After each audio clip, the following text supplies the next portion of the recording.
for some reason, my mind becomes really tangled when I'm trying to look at Bible history, the Old Testament, the order of the stories, and the origin of the bloodlines, like some of the genealogy. Now, I don't mean memorizing 1,000 names and all that. I mean the main players that we need to look at the start of it, and where those bloodlines went, because it takes us up to now. I've scratched this 3 times. Okay, I'm not starting over again. So, in my somewhat childlike mind, but also my very logical mind, and also my mind that likes things to, I like to find patterns. I don't like random. I like to find patterns and rhyme and reason, purpose, a method to the madness. And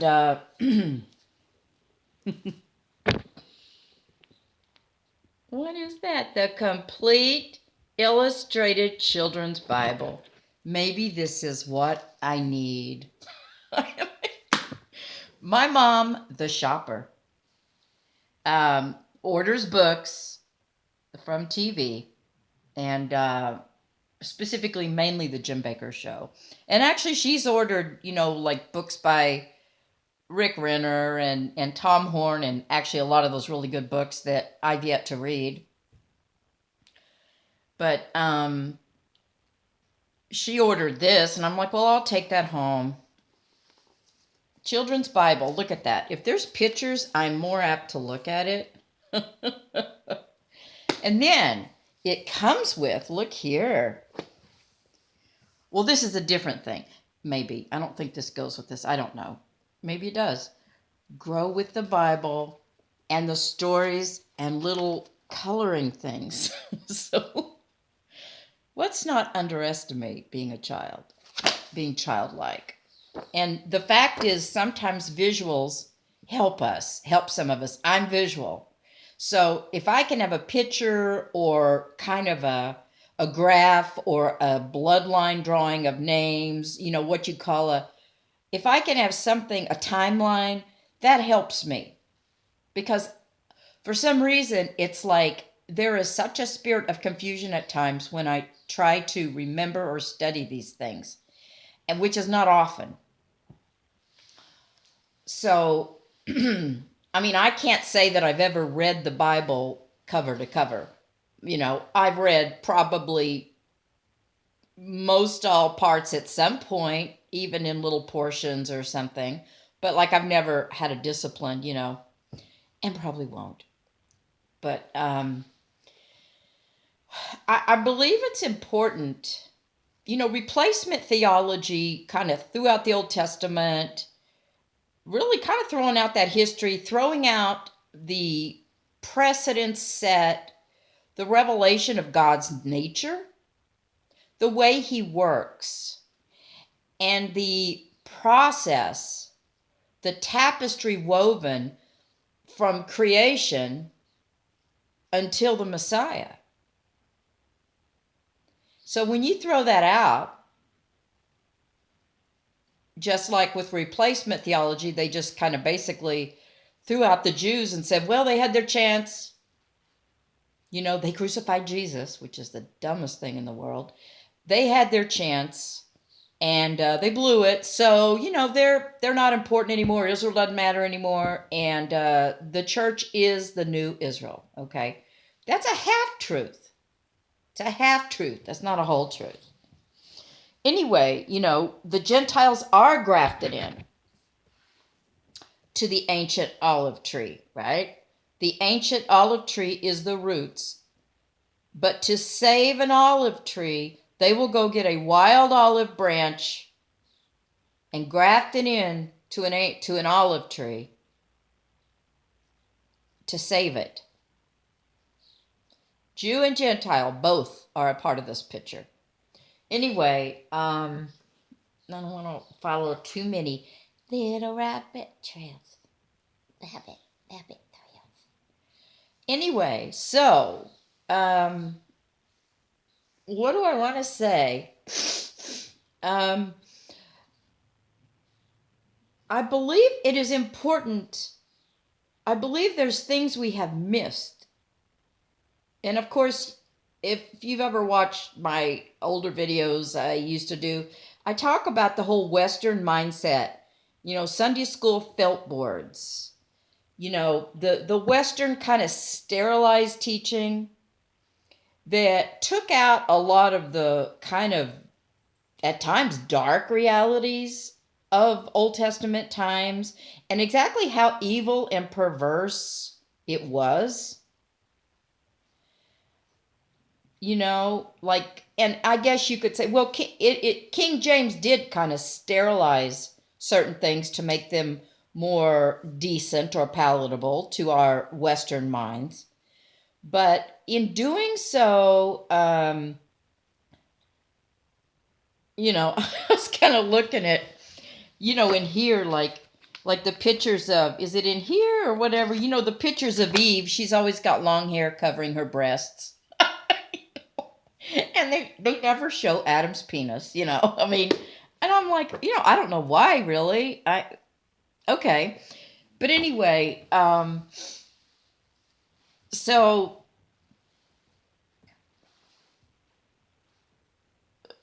I've sort of written about, just the whole, like, I'm not satisfied, and I never have been satisfied with the knowledge I've had, or just with it really gelling with me and making sense, because all of this should mesh in with now, because it is a continual line, or really circle. When we talk about now, well, Noah's descendants are what populated the earth. Ham, Japheth, and Shem. They went to different parts of the earth and populated, okay?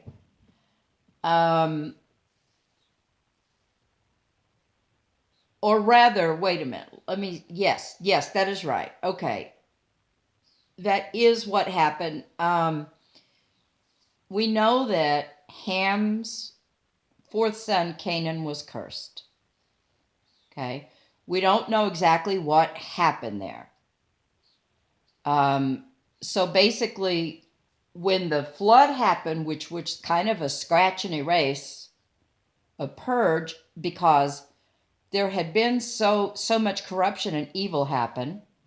One of the things that is thought is that, and it's in like the Book of Enoch, I guess, which I really haven't looked at that much, but hardly. Okay, a little tiny bit, but okay, let's go backwards. Creation, okay, Adam and Eve. Let's go before that. Lucifer, probably in charge, second in command, over the throne, musical instruments built into his being, guarding the throne of God, whatever. Okay. He gets filled with pride and thinks he can be like God. He knows better than he can't be God. He knows him intimately. He knows he could never be God, but I'll be like God and I'll rise my throne up above him. And that's a no-no, because there's only one. There's only one true God, and he's at the top. That's how it works. He's creator. Lucifer was created. Everything is created. God is the only eternal one, that is creator and maker of all things, right? Okay, so when Lucifer was kicked out of heaven with a third of the angels because of his attempts to, usurp the authority of God and rise above his throne, well, then he's cast down here to, I don't know, earth, in the atmosphere. I don't really know. I don't know. It's okay to say I don't know. Then we have this creation plan that God is going to make these people in his image, and he's going to make them to take dominion over the earth. When it says the earth was void and without form, it actually means it was dark and full of chaos and evil, or it was a mess. See, we can lose a lot if we don't really have translations that are correct, that are as accurate as possible. You just think it was an empty space. But, one of the things that makes it hard for us as Westerners is Eastern thought. And our faith as believers in the Messiah Jesus, it is Eastern. It starts in the East and it ends in the East. Everything started in the East with creation. Everything will go back and end in the East, right? The Messiah was born in the East. He will return in the East. So, okay. But right now, the spotlight has been on Western culture. And probably because of the diaspora, the scattering of the Jews, just as Jesus prophesied while he was on this earth, that happened in 70 AD when the Jews scattered all over the earth. They were driven out. There was a mass horrible bloodbath by the Romans, and then not all of them. There's always a remnant, but they just scattered all over the place, all over the world. And of course, many ended up in Europe and in America, New York City, for example, right? New York City's full of Jews, right? So, why did I say that? Yeah, someone's going to have to really be patient to listen to this video. I said that for a reason. Yes, that the spotlight follows the Jews. So follows them to the west, but we're going to be heading back east. Everything is going to go back east, the focus, eventually. Because with God, everything is full circle, right? You wear Pampers as a baby, and you wear Depends as an old person. You want to look at it that way, Or you do something to someone, and doggone it comes back to you, Good and bad, whatever. For someone or to someone, it comes back. Things come back to you. But so there's this thing about full circle with God, I actually did a video yesterday because of all the messed up editing I had written on that post of the lineage stuff and all that. But I messed it up, so I didn't post it. But I was talking about on that how there is nothing hidden that will not be revealed, it says. There's nothing. There's no corruption that will not be exposed in the end, if not now. There's no secrets. There's no family secrets that won't come out in the open in the end. And there's no thoughts, words, or actions that we've done that are not seen. We're accountable for every word. So we need to really understand that and get that straight, that, nobody is fooling anybody in the end, right? And in the end, we're responsible for what we do, not for what others do. And we're responsible if we've made others stumble or fall. We have our part to play in that, and then they have their part to play in it. But anyway, I digress. So the East and the West, everything started in the East. You have the fall in heaven. Lucifer and his angels, a third of them are tossed out. And then we have this space of time. Who knows if it was millions of years? I mean, who knows? I don't know. And frankly, there's a lot of things people really don't know. Try Googling or looking up scholars and theologians that have studied stuff. And it's even more frustrating because there's usually several opinions. And of course, your liberal theologians don't think anything is literal, which really scares me. That theology scares me because it's really godless without power, Ever learning but never able to come to the knowledge of the truth, or what is it? Knowledge by itself puffs up, or you've got the knowledge, but you're denying the power of God. So like you are carnally studying things. You have to watch that with things you read.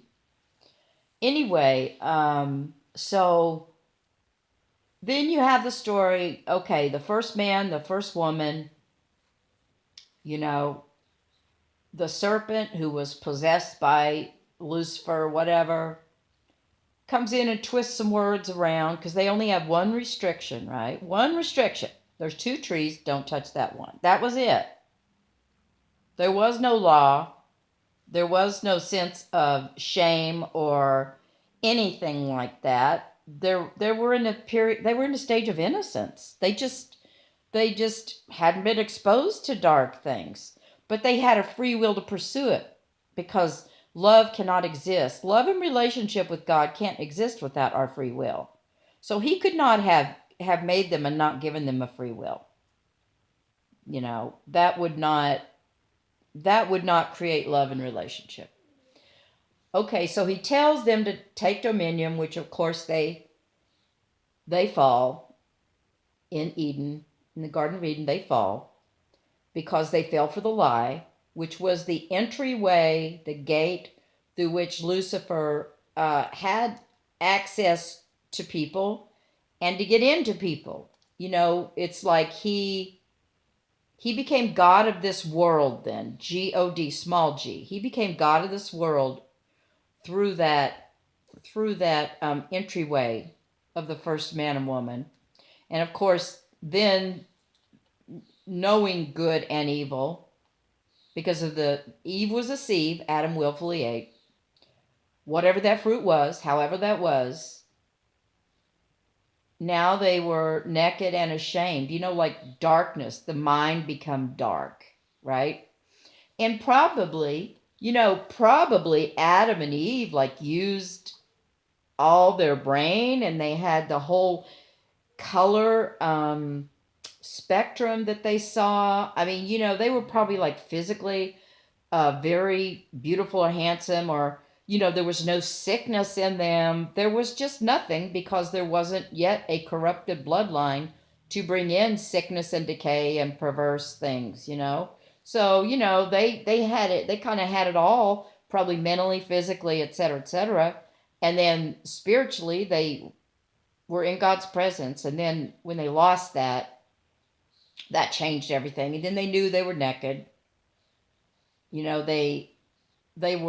Their minds had been opened to darkness and the perversity of Lucifer, because they were no longer in innocence. So I think this is Larkin's dispensational period of conscience, where just every man did as he saw fit, right? And we just see one disaster after another. But so their sons, Cain is jealous. This is an important story. Cain is jealous of Abel's sacrifice. So I guess the whole thing of sacrifice, it is doubtful there was any sort of sacrifice in the garden. Why? I don't think there wasn't animal slaying. The first slaying, from what I understand, the first slaying was when God covered them in skins. He had to slay animals or whatever to cover them. Their leaves weren't going to cut it. It required a blood sacrifice. So he covered them in the skins of who knows what. Maybe they were leopard or tiger skins. I don't know. But he covered them. And so remember, they'd never seen death. So that was their first experience seeing a slaying of an animal in blood and death, right? The life is in the blood. And so now things change. Everything goes upside down. That's what I think. Everything went upside down. I think that could have been when the earth tipped off its axis and just everything went out of balance. Nature went out of balance. Animals changed. Animals ate people. Animals chased people and bit people. People bit people and chased people. Or just, strife. Envy, strife, and division. So we see this sacrifice thing, so that probably started the whole sacrifice idea there, with the skins that they wore. Well, now apparently this started the idea of sacrificing to God. So Abel gives a good meat offering sacrifice thing, and Cain could have done that, but he gave his less. He gave, I don't know, I don't know, maybe he cut up some radishes and cilantro or something. I don't know. But what he did, he knew better, but he did not give his best. Because God basically tells him, in so much, he's like, you sabotage yourself. That really is kind of what God said to him, really, in a nutshell. You sabotage yourself, and then you got mad because you didn't make rank. That reminds me of when I was in the Navy. Okay? I got to shut this window or shut the air conditioner off. When I was in the Navy, this was a thing about me. So I was in the Navy. Well, second class exam, which is E5, came up. Well, thinking too highly of myself, I didn't study because I didn't value it. I didn't value it. I didn't take the time to study. In other words, I don't know, I guess I was, whether that was sort of an entitlement or I don't know what that was. And it wasn't like I really wanted the power of rank or whatever, but I just didn't take it seriously, or, I just didn't really, I guess I just expected it to be given over or something because I was so whatever. I don't know what I thought. And it's not like I felt good about myself, but I didn't take the steps to study and really, because if I had, I would have passed it. Well, so I didn't make E5, and my other people did. My friends did there. And because they studied. And I was devastated. And I remember crying on Vince Gargano's shoulder. But what did I do? I sabotaged myself. I could have studied and made rank. I thought I was too good to study, and then I didn't make it. So I guess it's kind of like that. And so we can really sabotage ourselves, right? And that's really what Cain did. That's like the first character flaw you see, where it's kind of like a person setting themselves up. Maybe they already feel like less than or bad about themselves for some reason. They set themselves up. Maybe he was already kind of jealous of Abel for some reason. So he sets himself up and gives a crappy sacrifice, and then he's mad, right? And he kills Abel, his brother. That's not long for a first murder, is it? I mean, well, we don't know how many years it was, but I'm just saying. That's the beginning of the book, that as soon as the fall, it's just like the dominoes just begin. It just, a train wreck. So, okay. So, God's basically saying, if you'd given a proper sacrifice, you would have, I would have accepted it. But you sabotage yourself. I dare say that, once again, just like Lucifer wanted to be like God or above him, that pride and envy, right? Lust, pride, and envy, jealousy, all those satanic traits were already evident now. So Cain is sent off and marked so that he can't be killed. Whatever, right? I don't understand all that. Did he go to the land of Nod or something? I don't know. And then there's always the question, well, why were there already other people? Well, we don't know the amount of time. We don't know the amount of time it had been. I don't really know, honestly. There's some things we just don't know. So then, from there, from Cain and Abel, then we get down to this story of what Enoch, the book of Enoch says, and some scholars disagree on this and whatever, but the sons of God, you know, were like these angels. I don't know what they were, fallen angels. I really don't know, but they came in. They lusted after the human women that were beautiful, and came in and married them and had offspring with them, which created hybrid people, spirit and flesh, right?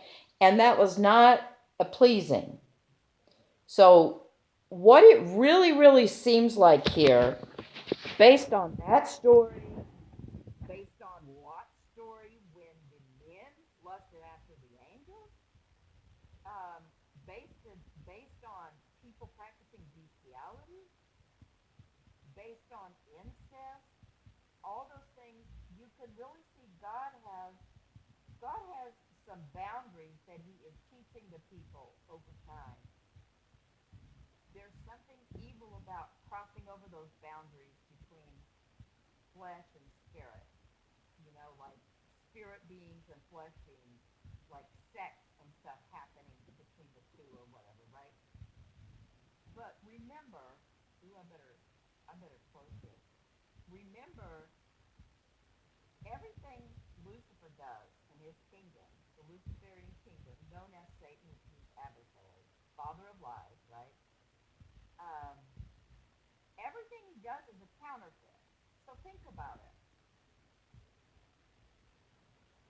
The life is in the blood. Blood sacrifices. The Lamb of God was our one blood sacrifice, right? That was the final sacrifice. Up until that, it was bulls and goats and the lamb, whatever, right? Um, for the sacrifice of sin. But the dark side does sacrifice too. See that? And so God made sex between a man and a woman, one man, one woman, and then Satan perverts that and makes it all kinds of other stuff. So, I mean, everything, you know what I'm saying?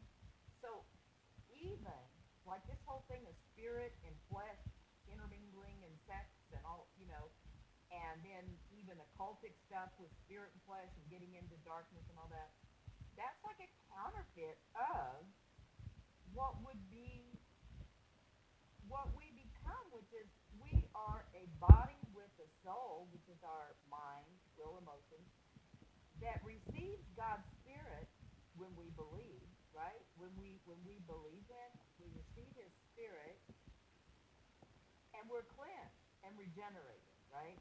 So there is a coming together of body, mind, and spirit that is good and clean and pure and God ordained. But these other forms of mixing in spiritual and flesh and all that are not, right? Sex with demons or fall, angels coming down and marrying the women, and that ended up in major like defilement and perverse whatever. Okay. So anyway, so there's some principle about that of the counterfeits that Satan does not create anything. He counterfeits everything. So the counterfeit of the human being with God's spirit, spirit beings entering people or people interacting with spirit beings, evil spirit beings, um, not God's angels, but evil spirit beings. I mean, that is like God brings His good angels to help us, but then there's evil spirit beings out there that when you interact with them, it is not a good thing, and it's a counterfeit. They are not there to help you, right? Angels are there to help you, to keep you there. They watch over us, and they watch over us. They guard us. They act on God's behalf. They act on our behalf. Whatever, however, all that works. But it's a good thing. But Satan's counterfeit are demonic things that often pose as angels of light, coming to people and deceiving them, or people tapping in to realms that they should not be tapping into. Okay, worship of the dead, or like I said, sex with demons, or worshiping demons, or using astrology and fortune telling and all that stuff to tap into realms they shouldn't. Okay, so spiritual things aren't bad and the supernatural isn't bad, but we have to know the counterfeit from the real. So we really have to know the real before we know the counterfeit, right? Okay, I'm going to stop this and I will continue.